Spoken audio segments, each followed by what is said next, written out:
You speak of darkness as if it were a cage, but I knew it as a forge. While others feared the night, I lived in it until it became second nature. The silence that drove men insane whispered lessons to me. It burned away weakness, peeled back illusion, stripped me down to the essence of truth. Truth does not care for comfort.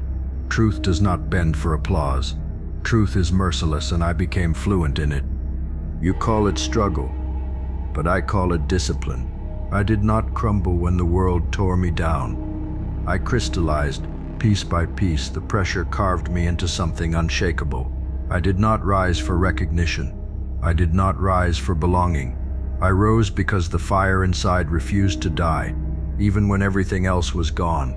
My name, my allies, my reputation. What remained was not desperation. What remained was inevitability. They thought shadows would silence me, but they sharpened me. They thought loss would weaken me, but it refined my focus. They believed isolation would crush me, yet it built in me a patience they could never match. And now, when they look, they no longer see a man reaching for the light. They see the embodiment of what survives without it. They see calculation, not chaos, power, not pleading. They fear me not for my noise, but for my stillness, because stillness means control. I do not strike from rage. I strike from certainty. I do not move for approval. I move with inevitability. Pain does not frighten me. Darkness does not bind me. I have lived where most would beg for mercy and found no need to beg at all. You cannot defeat the one who has befriended the abyss. You cannot cage the one who learned to turn chains into strategy. So understand this. I am not here to seek justice. I am justice. Not the kind that pleads for balance, but the kind that corrects imbalance. Not revenge, but reckoning. Every scar became my map. Every betrayal became my compass. Every silence became my kingdom. And now when I move, I do not ask. I command. They called me broken until they saw what I became.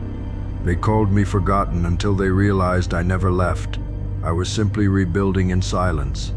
And what has emerged from that silence is not a man. It is a monument. A force they cannot predict, cannot contain, cannot destroy. Because I am not the storm. I am what survives it. They will tell themselves stories to sleep at night. They'll whisper that you were lucky, that you cheated, that you somehow stumbled through the fire by accident. But deep down in the marrow of their bones, they know the truth. What came back from the pit is not a survivor, it is a sentence, a walking verdict. The shadow they thought would consume you now wraps itself around your frame like armor. Every room you enter feels it before a word escapes your lips. The air tightens, the silence grows heavy. Their eyes dart because they know instinctively, power has arrived and it is not here to negotiate. You see, the weak want comfort. They crave explanations. They need to believe suffering has a soft ending. But you learn suffering doesn't end, it transforms. It doesn't give closure, it forges weapons. And now every step you take is a reminder of the cost of underestimating someone who did not need saving. You are not an echo of who you once were. You are the blade born from the fire, sharp enough to cut through their illusions without lifting a finger. They expected rage. They expected vengeance. What terrifies them is your calm, that controlled storm behind steady eyes, because rage can be manipulated, vengeance can be baited, but calm is final. Calm means you don't chase, you don't beg, you don't wait for justice. You are justice, carved from the same darkness they tried to bury you in. And when they speak your name now, they do so quietly. Not because you vanished, but because your presence is heavier than their courage. You don't roar, you don't threaten. You exist, and existence at your level is disruption. It dismantles their lies. It exposes their weakness. It reminds them that what they tried to break is the very force that now towers over them. So let them cling to their comfort. Let them pray for storms to pass. What they will learn too late is that you are not the storm. You are what's left when the storm has nothing left to take. And here's the part they'll never admit aloud. They hoped the darkness would erase you. They counted on it.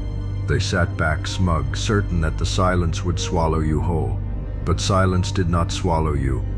It crowned you. While they wasted breath trying to erase your name, you were writing it into stone. While they clung to comfort, you were chiseling yourself into something permanent, immovable, untouchable. Now when they see you, they don't see opportunity, they don't see weakness. They see the ghost of their own mistakes staring back at them. Every scar you wear is a mirror of their failure. Every calm word from your mouth is a reminder that they lost the only chance to destroy you when you were still human enough to care. They cannot reach you now. They cannot touch you. They cannot even imagine what it takes to stand where you stand. Because you did not just survive the dark.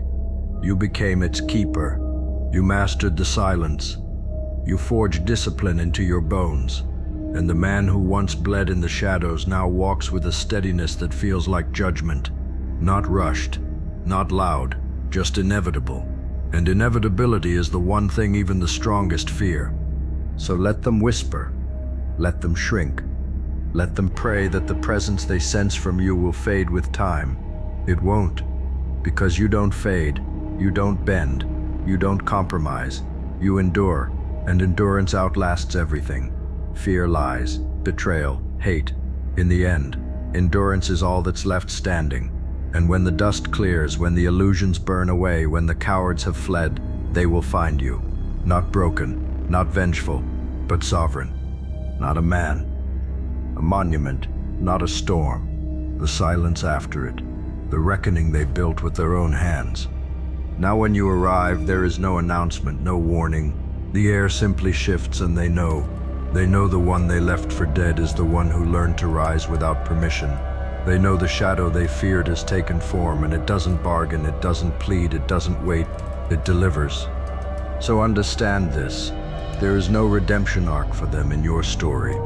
No happy reunion, no second chance. That version of you is ash, and from that ash rose something they cannot reason with, cannot buy, cannot beg. What stands before them now is the ending of their illusions and the beginning of their consequences. You are not their hope. You are not their friend. You are the cost. You are the weight. You are the silence after judgment is past. And when your name is spoken in the years to come, it won't be with laughter or pity. It will be with caution, because you are not a survivor. You are not a comeback. You are the reckoning. That is what you have become. Not rage, not vengeance, but inevitability, a verdict in flesh, a silence so heavy it suffocates every excuse, every denial, every coward's prayer. They thought they could define you by breaking you, but in the end all they managed to do was create the very thing that erases them. You are not their nightmare. Nightmares fade when the dreamer wakes. No, you are the awakening, and awakenings never sleep. They buried a man in the dark, but what rose was the dark itself, and it does not forgive, it does not forget, it only collects. Like, comment, and subscribe.